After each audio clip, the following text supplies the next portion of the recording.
JDU के सामने या मेरे सामने स्पष्टीकरण देना चाहिए। हमने तो कहा आम जनता के सामने स्पष्ट कर देना चाहिए कि बात क्या है, मामला क्या है, तथ्य क्या है। यह बोलना कि मुझे फंसाया जा रहा है अपने समर्थकों के लिए तो ठीक है, कोई बोलता है राजनीति में रहने वाला, तो उसके लिए समर्थकों के लिए तो बात हो जाती है, हम माइनर हैं, कुछ भी हो, ये सब समर्थकों के लिए। लेकिन आम जनता के लिए तो ये जरूरी था कि एक्सप्लेन कर देना चाहिए। और जब हमसे तेजस्वी जी मिले भी कैबिनेट मीटिंग के बाद अकेले, तो ये सारी बातें हमसे कहा गया कि आप ही बताइए क्या एक्सप्लेन करना। हमने कहा कि भाई हम ये प्रॉपर्टी एसेट्स और कंपनी वगैरह के बारे में मेरी कोई जानकारी नहीं, हमारा इन सब चीजों का कोई अनुभव नहीं, इसलिए हम क्या सलाह देंगे। हमारा तो सिर्फ इतना ही कहना है कि जो आरोप है उसके बारे में जो आप कह सकते हैं उसको कहिए और इसका अच्छा असर आम जनमानस पर जाएगा। ये हमने कहा बार बार। अब बार बार कहा जाता था कि भाई अगर कुछ कहेंगे तो एफआईआर में कुछ फ्लॉ है तो उसको लोग दुरुस्त कर लेगा। ऐसी कोई बात नहीं, हम तो कोई टेक्निकल और लीगल बात कर ही नहीं रहे।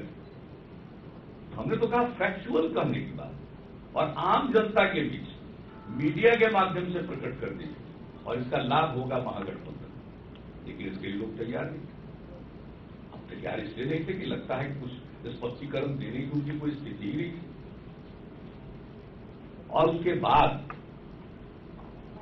हम लोगों के पार्टी के लेजिस्लेचर पार्टी की मीटिंग नहीं थी पहले से, लेकिन यह था कि 26 को होगा कि 27 को होगा ये तय नहीं था। लेकिन जब 26 तारीख को आरजेडी लेजिस्लेचर पार्टी की मीटिंग हुई दिन में 12 बजे और जो बात सामने आई, तो जब अखबार में आ गया 25 तारीख को कि उनकी मीटिंग होने वाली है 12 बजे, तब फिर हमारे पार्टी के चीफ व्हिप इन लोगों ने कहा, हमने कहा आप भी 26 की शाम में बुला लीजिए, तो कम से कम स्थिति भी फिर स्पष्ट हो जाएगी। दिन के उनकी मीटिंग के बाद जो उनकी बात सामने आएगी उस रोशनी में हम लोग अपने पार्टी में डिस्कस करेंगे। और इसलिए सामने मीटिंग रख दी गई। अब जो बात आई उस दिन लेजिस्लेचर पार्टी के बाद वही पुरानी बात आई। हम तो इस्तीफा मांग नहीं रहे थे, इस्तीफा नहीं देंगे। मीडिया में बात जरूर आ रही थी, देना चाहिए, बहुत लोग मांग कर रहे थे, भी गलत बात है। लेकिन उसके बाद स्पष्टीकरण के बारे में कह दिया, जो भी कहना होगा हम लोग उपयुक्त स्थल पर कहेंगे। तो ये कुल मिलाकर स्थिति यह आ गई कि साथ इसके बाद असेंबली का सेशन होने वाला है और अब तो हम लोगों को निर्णय लेना पड़ेगा। और जो मैंने कहा 11 जुलाई की बैठक में, जिसका हमने आपको जिक्र किया, state executive, legislature party, district presidents, हमारे सारे प्रकोष्ठ के अध्यक्ष और जो पिछले चुनाव में जीत नहीं सके लेकिन हमारे उम्मीदवार थे वे भी आमंत्रित। और उस मीटिंग में लोगों ने हमको ऑथोराइज किया, आप जो डिसीजन लीजिएगा हम लोग आपके साथ हैं और आपको निर्णय लेना चाहिए। और लोगों ने जो अपनी बात रखी थी, जिसका मैंने जिक्र कर दिया, वैसा था, मुझको लोगों ने ऑथोराइज किया। और तब जब लेजिस्लेचर पार्टी की मीटिंग हमने बुला ली और पूरी स्थिति 6 बजे उस मीटिंग में हमने फिर से सारी बात रख दी कि यह स्थिति आई है। और अब मेरे मन में यह बात आ गई है कि भाई अब हम इस सरकार को नहीं चला सकते, इसलिए मैं त्याग पत्र देना चाहता हूं। मेरे विधायक दल ने पूरे तौर पर इसको इंडोर्स किया और तब त्याग पत्र देने के बाद, हमको इस निर्णय के बाद, त्याग पत्र लिखने के बाद हमने बातचीत की राष्ट्रीय जनता दल के अध्यक्ष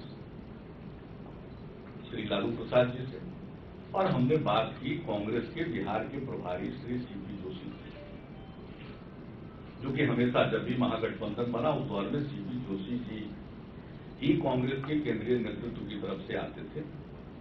तो हमने दोनों व्यक्तियों को कह दिया कि अब मेरे लिए संभव नहीं है सरकार चलाना इस रूप में, इसलिए हम त्याग पत्र देने जा रहे हैं। अब इस बात को सुनने के बाद किसी को कुछ कहना रहता है, 2 लाइन करते हैं कि अरे ऐसा क्यों, ये सब बात होती है। लेकिन हमने दृढ़तापूर्वक ये कह दिया कि अब इतने दिनों तक हमने इंतजार किया 20 महीना से भी ज्यादा हो गया, 1/3 से भी ज्यादा समय हमने चला दिया। 3 दल का महागठबंधन है, अब हमसे संभव नहीं है, इसलिए हम जा रहे हैं त्याग पत्र में। और इसके बाद हम गए महामहिम राज्यपाल महोदय के यहाँ, त्याग पत्र हमने दे दिया और बाहर आकर के हमने अपनी बात आप सब लोगों को कही। और उसके बाद हम लौट करके आए तो बीजेपी के शीर्ष नेतृत्व की तरफ से यह प्रस्ताव आया कि हम लोग पूरे तौर पर आपके साथ हैं और संयुक्त रूप से सरकार बनाइए, हम लोग सरकार में भी शामिल होंगे, सब कुछ हो। ये सारी बातें जब आई शीर्ष स्तर से, तो ये सारी बातें हालांकि होने के बाद तुरंत प्रधानमंत्री महोदय ने ट्वीट भी किया, हमने उत्तर भी दे दिया, लेकिन ये जब बात आई तो हमने अपने लेजिस्लेचर पार्टी में ये बात रख दी। हमारे विधायक दल ने पूरे तौर पर, उन लोगों ने कहा कि आप बताइए, उनके विधायक दल की बैठक है, हम उस पर पहले बात कर लेते हैं। विधायक दल की बैठक में जब इंडोर्स कर दिया लोगों ने, तब हमने वापस कहा और ये कहा कि अगर संयुक्त रूप से काम करना है तो, और उन लोगों का ही प्रस्ताव था कि संयुक्त बैठक भी हो जाए, तो उनकी भी बैठक थी, वो बैठक उनकी समाप्त हो चुकी। तो यहां आने में उन लोगों को घंटा भर से भी ज्यादा लगा, क्योंकि उन्होंने अपनी बैठक समाप्त कर दी। तो फिर सब लोगों को बुलाया और यहां पर संयुक्त बैठक हुई और यह निर्णय हुआ, नेता निर्वाचित हुए, मीटिंग बाजाबता फॉर्मल हुई और उसके बाद ये तय हुआ कि हम लोग चलकर महामहिम राज्यपाल महोदय के यहाँ जाकर सरकार बनाने का दावा करें। उस दिन महामहिम राज्यपाल महोदय की तबीयत कुछ खराब हो गई थी, वो IGIMS में गए हुए थे, तो जब तक वो IGIMS में लौटते नहीं तब तक तो उनसे मिल नहीं सकते थे। जब वो लौटे उसके कुछ ही समय के बाद हम सब लोग गए, मिले, उनके सामने रखा, उन्होंने दावे को स्वीकार करते हुए सरकार बनाने का निमंत्रण दिया और ये हुआ, तय हुआ कि कल सुबह 10 बजे सरकार का शपथ ग्रहण होगा। वो हुआ और उन्होंने 2 दिन का समय दिया विश्वास मत हासिल करने के लिए। 48 घंटे का समय 2 दिन का मिला, 1 दिन के अंदर हम लोगों ने विश्वास मत हासिल किया और तब मंत्रिमंडल का विस्तार हुआ। तो ये है पूरी कहानी। बहुत लोगों को लगता है कि ये बहुत सेटल्ड था, सब कुछ तय था। अब वो आप सोचिए, घटनाएं इतनी तेजी से घटी हैं और यह सब कुछ हुआ, तो ऐसी स्थिति में जो भी निर्णय हुआ, और हम तो देखते थे अपने पार्टी के लोगों का विचार सुनते रहते थे, लोग उबे हुए थे। और कब मैं बताता हूं, सबसे पहले हमारे पार्टी के अल्पसंख्यक प्रकोष्ठ की बैठक यहाँ थी। 1000 से ज्यादा हमारे अल्पसंख्यक प्रकोष्ठ के साथी आए, प्रखंड स्तर पर जो अल्पसंख्यक प्रकोष्ठ के अध्यक्ष हैं वो भी आए थे और जिला स्तर पर सारे लोग, और जो हमने लोगों का मुंह देखा, भाई हम तो एनडीए में भी पहले थे, उस समय से लोग साथ, वो अपनी भूमिका देखते थे, समाज में प्रेम और सद्भाव स्थापित करने के लिए, अल्पसंख्यकों के कल्याण के लिए जो काम किया, तो सब के सब लोग बिल्कुल ही इस बात से खुश थे। तो जो हमारी पार्टी की इकाइयां हैं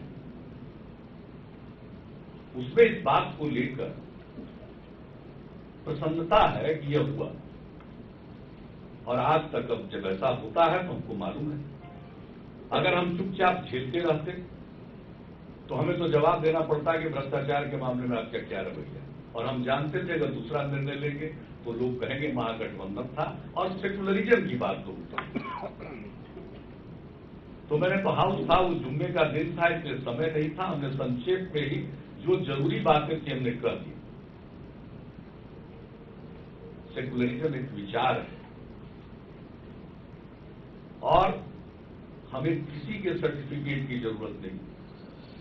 जब भाजपा के साथ एनडीए की सरकार की तो अल्पसंख्यकों के कल्याण के लिए जितने काम हुए हैं, जरा बता दें गिन करके कि अगर उतने काम कहीं हुए हो, और इस काम को हम आगे बढ़ाते रहे, एनडीए नहीं भी रहा तब।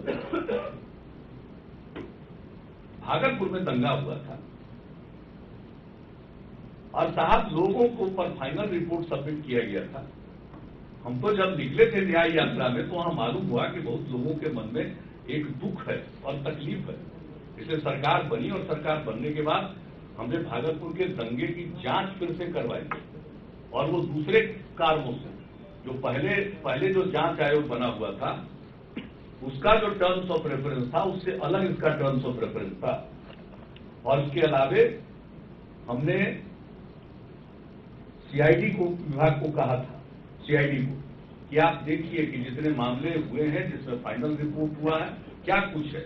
वहां से रिपोर्ट आई 29 ऐसे केसेज हैं जिसमें प्रमाण और साक्ष्य रहते हुए भी चार्जशीट के बजाय फाइनल रिपोर्ट सबमिट कर दिया गया और उन लोगों ने इजाजत लेकर फिर से केस को रीओपन किया है, इन्वेस्टिगेशन किया और उसके बाद चार्जशीट दायर हुआ, लोगों को सजा। अब उसके आगे न्यायिक प्रक्रिया है, वो अपनी जगह पर है। लेकिन आप समझ लीजिए, और उन लोगों को उस स्तर पर जो जांच आयोग गठित हुआ उनके रिकमेंडेशन पर उस स्तर का मुआवजा दिलवाया गया जो 84 में जो दंगा हुआ था सिख विरोधी, उस स्तर का मुआवजा यहां दिलवाया गया।